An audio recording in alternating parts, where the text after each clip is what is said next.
میرے رسول کریم سید عالم صلی اللہ علیہ وسلم اپنے غلاموں پہ کرم فرماتے.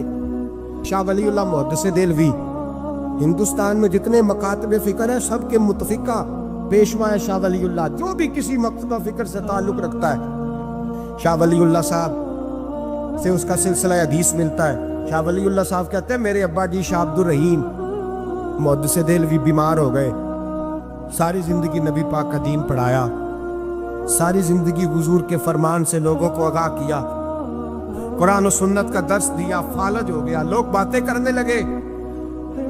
کہتے ہیں میرے والد صاحب کہتے ہیں میں رونے لگا کہ یا رسول اللہ میں کسی اور کا تو نہیں, میں تو آپ کا ہوں, نظر کرم ہونی چاہیے.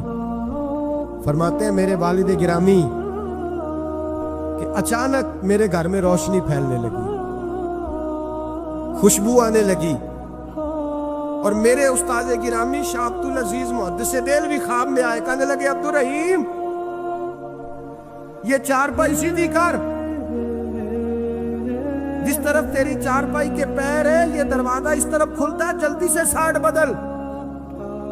کہتے ہیں میں نے فٹافٹ شاگردوں سے کہا سائیڈ بدل دی. میں نے کہا استاد جی کیا ہونے لگا ہے؟ کہنے لگے تیرے گھر میں رسول اللہ تشریف لا رہے ہیں, نبی پاک کی جلوہ فرمائی کا وقت ہے. انفاس العارفین میں شاہ ولی اللہ میں نے اس آدمی کی بات چھیڑی ہے جو سب کے متفقہ ہے. کہتے ہیں اندر آئے, نور آیا, روشنی آئی, خوشبو آئی. شاہ عبد الرحیم صاحب کہتے ہیں میں کیا دیکھتا ہوں, مصطفیٰ کریم آئے ہیں. ایک طرف ابو بکر صدیق ہے, دوسری جانب مولا علی شیر خدا ہے. فرماتے حضور تشریف لائے, اپنا کوئی ملے تو دکھ سارے یاد آ جاتے ہیں. کہتے ہیں وہ بیماری کا دکھ, ایک تنہائی, ایک غربت, ایک بیماری, ایک بڑھاپا, ایک لوگوں کے تانے. حضور کو دیکھا نا تو میرے آنسو دریا کی طرح بہے. کہتے ہیں رسول پاک میرے قریب آئے, میں فالج زدہ تھا, اٹھ نہیں سکتا تھا. چارپائی پہ بیٹھے بیٹھے میں نے حضور کے سینے پہ سر رکھ دیا اور رونے لگا. میرے آنسو حضور کے کرتے پہ گرنے لگے. کہتے ہیں نبی پاک کی داڑھی مبارک میرے چہرے سے لگنے لگی. اتنی تسلی دی محبوب نے, اتنی تسلی دی کہ فرماتے اگلے پچھلے سارے غم ہی میں بھول گیا.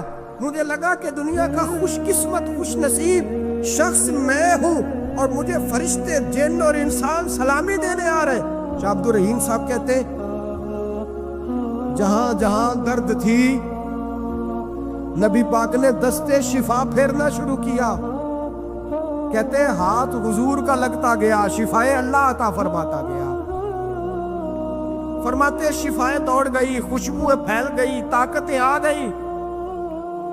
فرماتے حضور نے تھپکی دی, کہا بس کر دے, میں آج ہو گیا ہوں, میں آج ہو گیا ہوں. تسلی دی مصطفیٰ کریم, تسلی. خواب میری وچ آیا ماہی, میں اودے گل وچ پا لئیاں باواں, پھر ڈر دی ماری اکھ بھی نہ کھولا کتے پھر وچھڑ نہ جاواں. چر ہویا مینوں ترلے لیندیاں, کدی موڑ میرے ول واگاں. خواب میری وچ ایک وار جہاں میں ساری عمر نہ جاگا. کہا نبی پاک بس کرنا, آج ہو گیا ہوں. کہتے میرا دل کیا کہ حضور جا رہے ہیں تو کوئی تحفہ ہی عطا کر دے. اور پھر دل کیا کہ کبھی حضور اپنی داڑھی کے 2 بال مبارک منہ مبارک دے دے تو میرے نصیب چمک جائے. کہتے میرے دل میں خیال تھا, قربان جاؤں میرے رسول پاک نے یوں داڑھی پہ ہاتھ پھیرا اور 2 منہ مبارک اتارے. فرمایا چل یار فکر نہ کر, تو رکھ لے. کہتے حضور نے مجھے دیے. اللہ کے حبیب جانے لگے, دروازے تک پہنچے تو میں نے اپنی چارپائی کو ٹٹولا تو بال ہی نہیں. میرے دل میں خیال آیا منہ مبارک کہاں گئے. کہتے نبی پاک نے رخ پھیرا اور حضور نے فرمایا تکیہ اٹھا کے دیکھ, میں نے تیرے تکیے کے نیچے رکھ دیے. تکیہ اٹھا کے دیکھ. فرماتے حضور چلے گئے. سویرے چنگا بھلا اٹھ کے چلنے لگا تو لوگ کہنے لگے یہ کرشمہ کیسے ہوا؟ میں نے کہا اس نے شفا دی ہے، جو شفا دینے والے کا محبوب ہے، جو شفا دینے والے کا حضور علیہ السلام کا دست مبارک پھرا ہے، شفا ہو گئی۔ اور میں نے کہا دلیل یہ ہے کہ مصطفیٰ یہ اپنے 2 بال مبارک بھی دے گئے۔ اعتراض کرنے والے فوراً کان کھڑے ہو گئے۔ عقل کو تنقید سے فرصت نہیں، عشق پر ایمان کی بنیاد رکھ۔ کہنے لگے یہ واقعی حضور کے؟ 3 آ گئے، کہنے لگے واقعی۔ میں نے کہا جاؤ دھوپ میں لے کے جاؤ۔ کہتے وہ تینوں لے کے گئے، جب کمرے سے نکلے تو بادل کے ٹکڑے نے آ کے سایہ کر دیا۔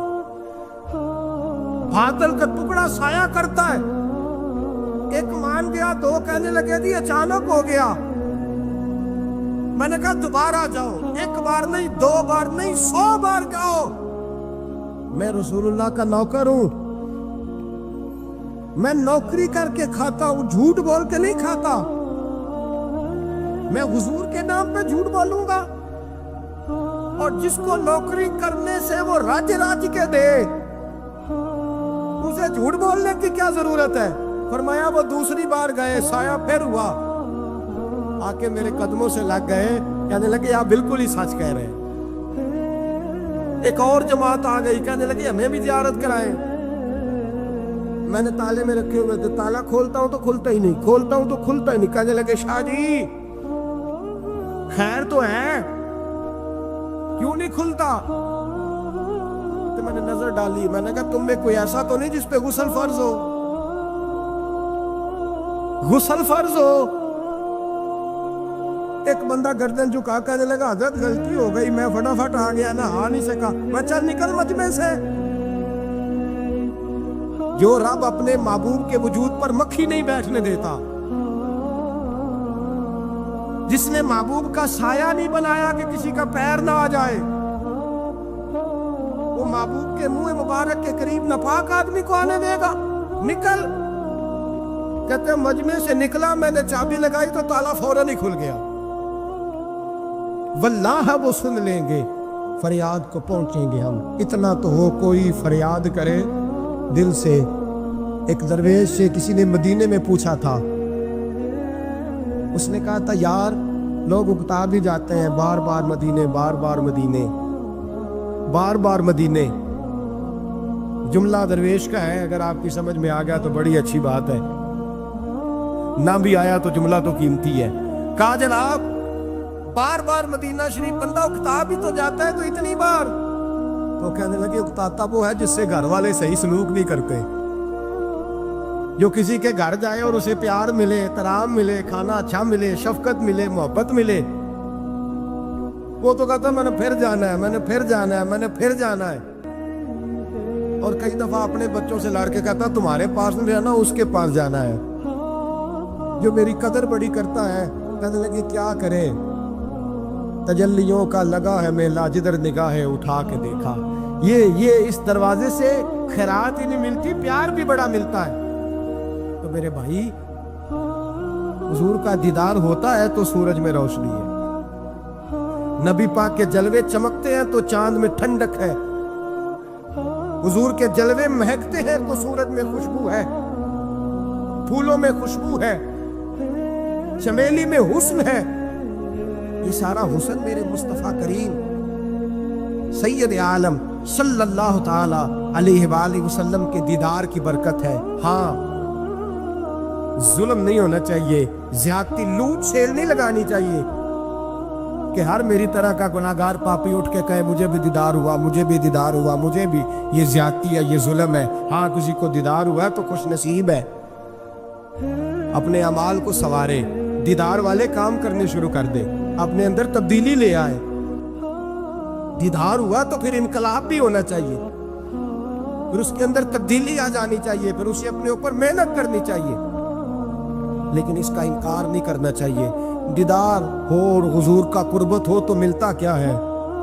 اعلیٰ حضرت کہتے ہیں ان کی مہک نے دل کے گونجے، ہم نے جان دے دی وعدہ دیدار پر، ہم سے وعدہ کیا گیا تھا کہ تم مرو گے نا تو تمہیں دیدار ملے۔ تو ہم نے جان ہی دے دی وعدہ دیدار، جان ہی دے دی وعدہ دیدار پر۔ اور پھر فرماتے ہیں نقد اپنا دام ہو ہی جائے گا۔ فرماتے ہیں ہم نے جان دی ہے اس وعدے پر کہ وہ ملے گا، تو امید ہے کہ یہ سودا ادھار نہیں۔ جیسے ہی قبر میں جائیں گے سامنے حضور کی زیارت نصیب ہو جائے۔ اس لیے لحد میں بھی عشق رخ شاہ کا تاگ لے کے چلے، اندھیری رات سنی تھی سو چراغ لے کے چلے۔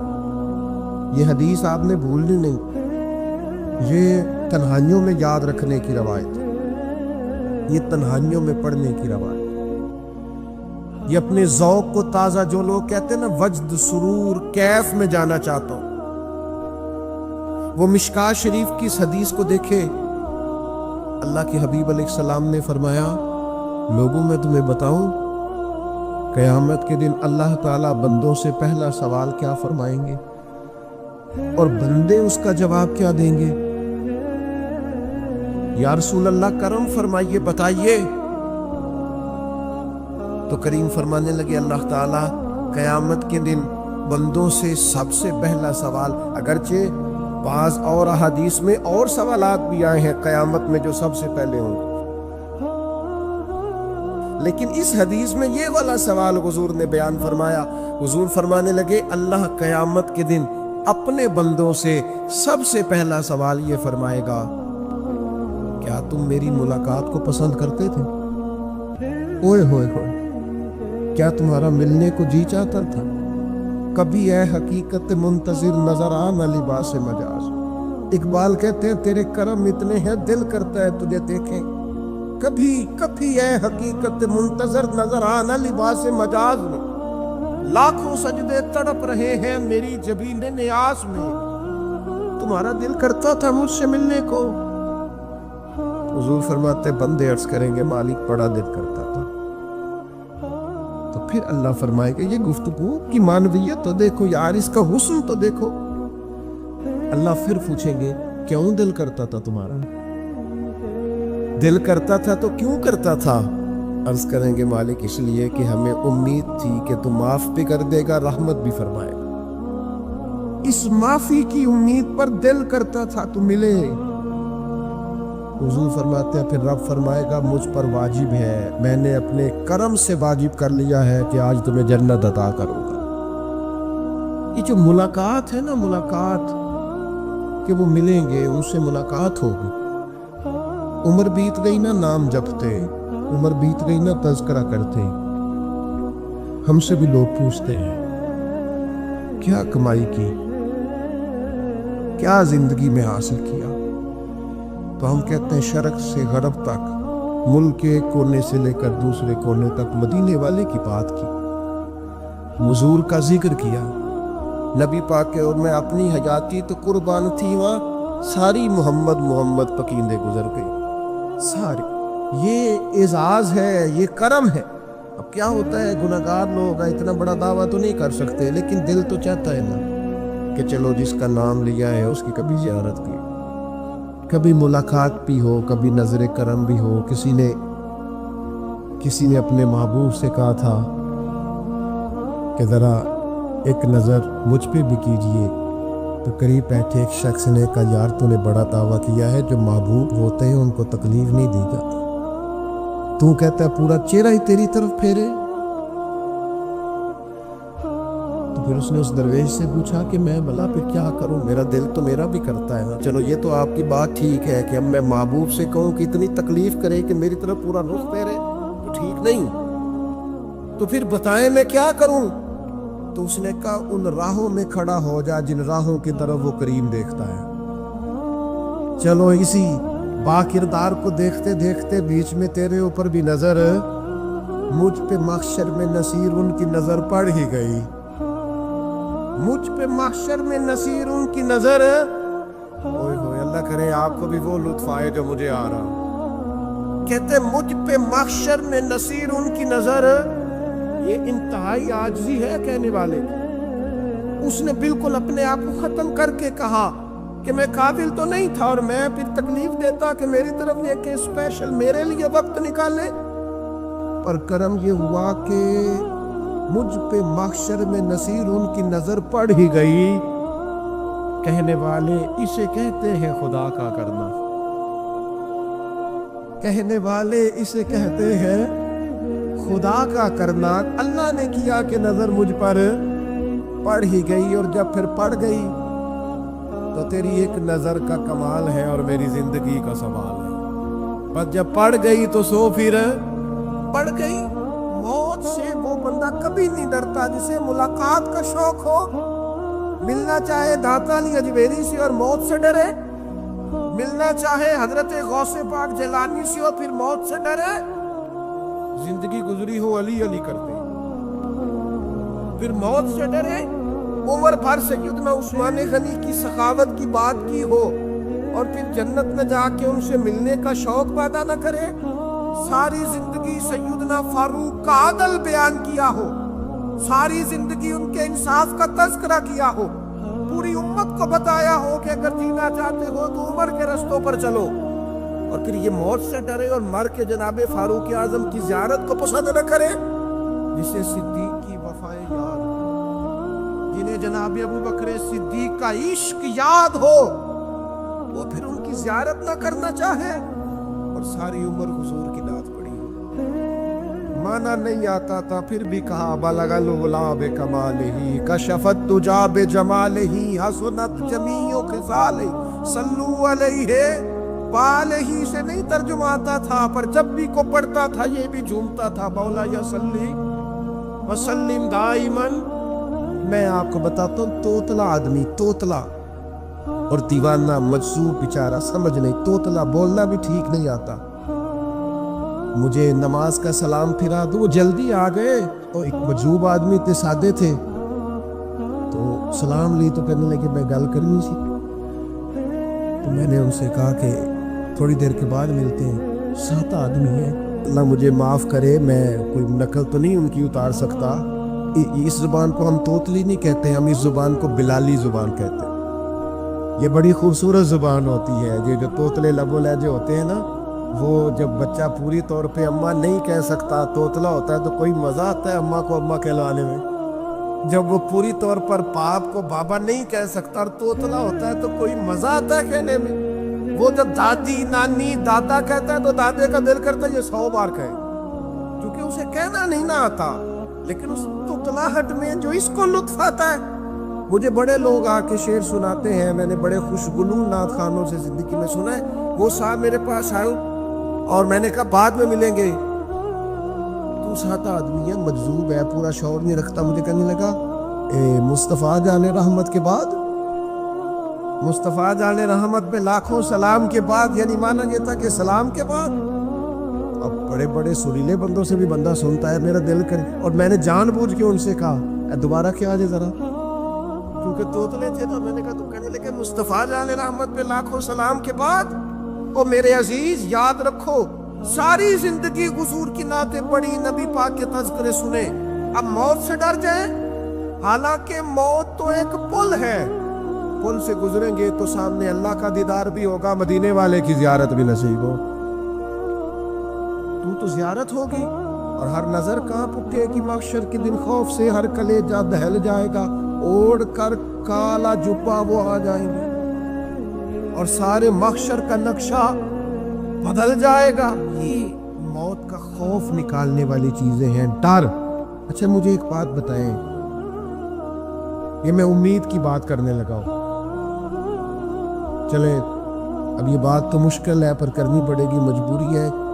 کبھی کبھی ابا جی سے مار بھی پڑ جاتی ہے بندے کو گھر میں، تو 2-4 لگ بھی جاتی ہیں، تو اس وقت جو سب سے بڑا سہارا کسی کو نصیب ہوتا ہے وہ یہ ہوتا ہے کہ اللہ کرے اماں گھر میں موجود ہو۔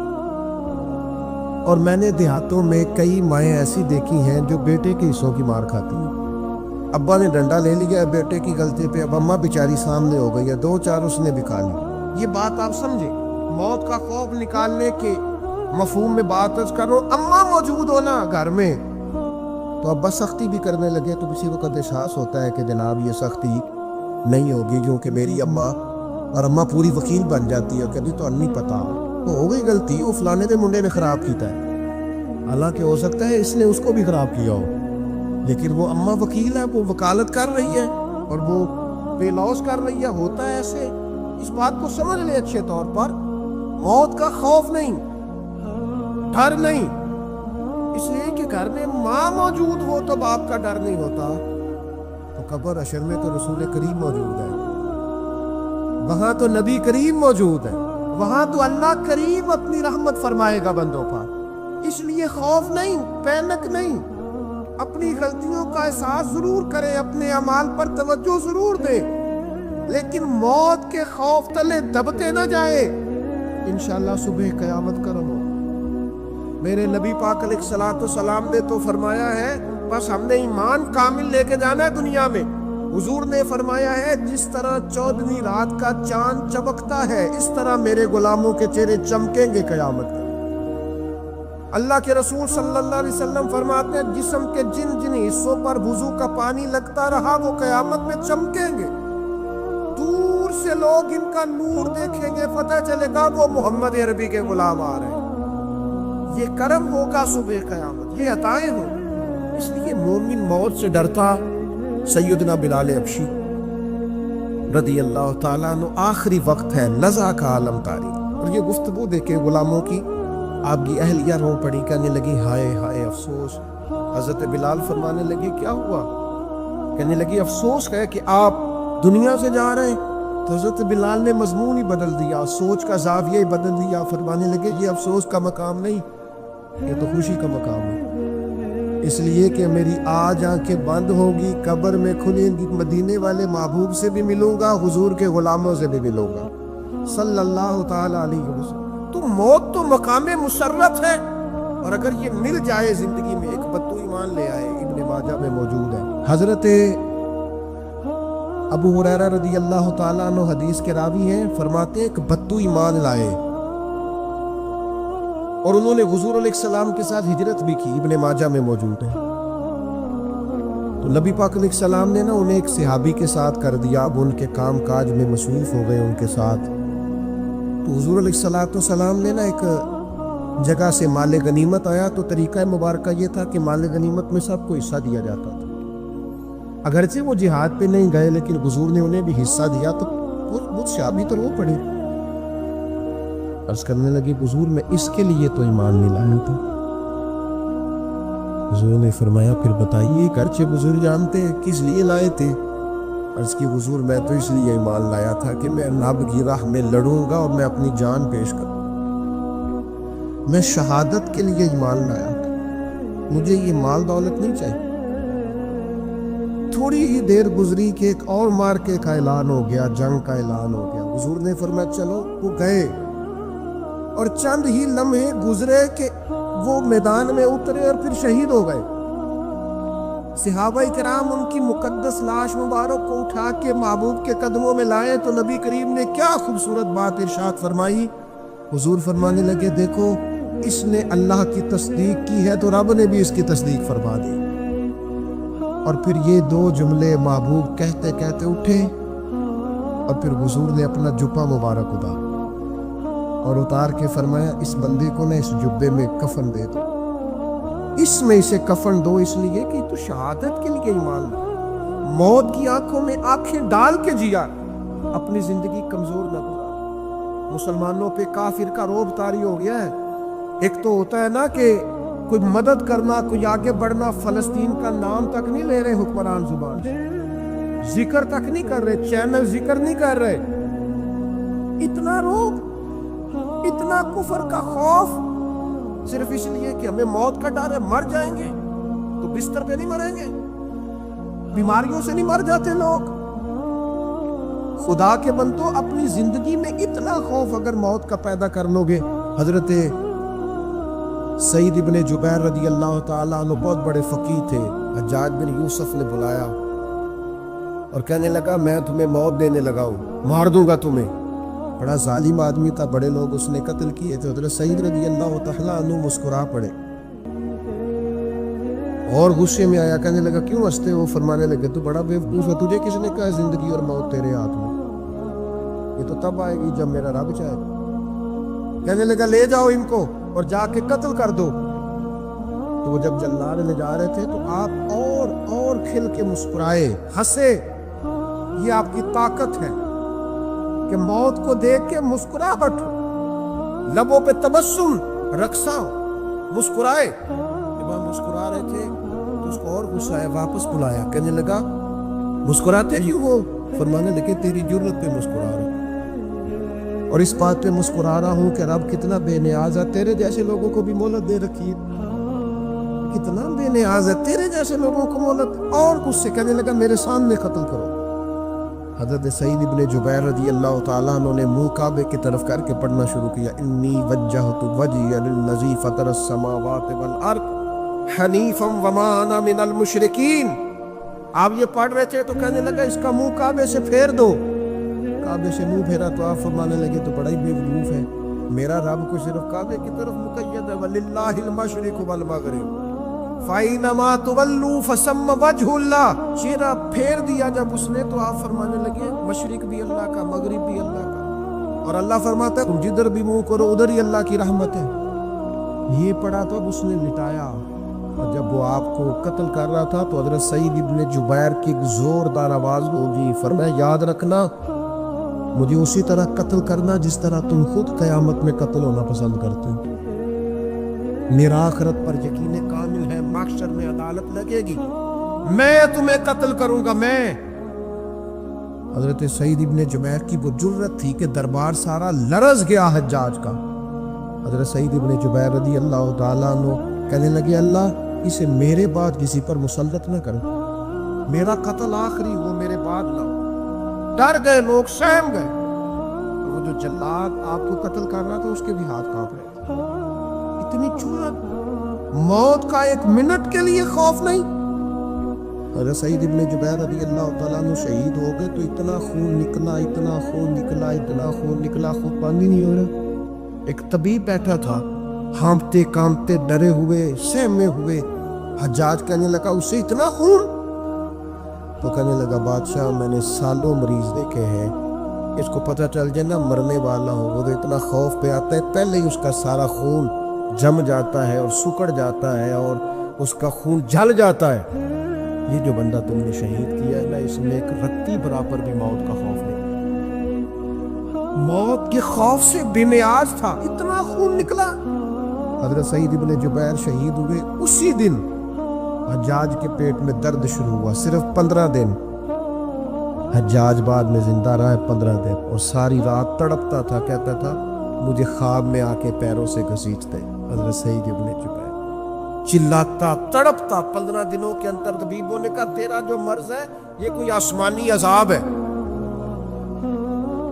میرے عزیز موت سے ڈرے نہیں، بلکہ جو ظالم ہو ان کو ڈرا دے، یہ مومن کی شان ہے۔ اپنی زندگی کے اندر سے موت کا خوف نکال دے تاکہ زندگی کے جو دن ہیں وہ جیے تو جا سکے، وہ انسان مضبوطی سے وقت سے گزار سکے۔ حضرت علی شیر خدا رضی اللہ تعالیٰ عنہ نا وہ جیکٹ نہیں پہنتے تھے جنگی، جو کمر پہ پیچھے لوگ پہنتے تھے نا تلوار کوئی مارے تو زخم نہ ہو۔ تو کسی نے مولا علی شیر خدا رضی اللہ تعالیٰ عنہ سے فرمایا پشت پر آپ وہ جیکٹ نہیں پہنتے لوہے کی؟ آپ فرمانے لگے پشت تو دکھانی نہیں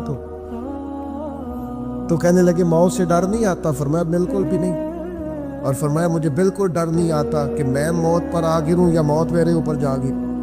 ہم تو شہادت حضرت خالد بن ولید رضی اللہ تعالیٰ عنہ ایک دن نوجوانوں کو خطاب کرتے کرتے کہنے لگے موت سے کبھی نہ ڈرنا، میں نے ساری زندگی جنگوں میں گزاری ہے، میرے وجود پر ایک ذرہ بھی جسم کا حصہ ایسا نہیں جس پر زخم نہ ہو۔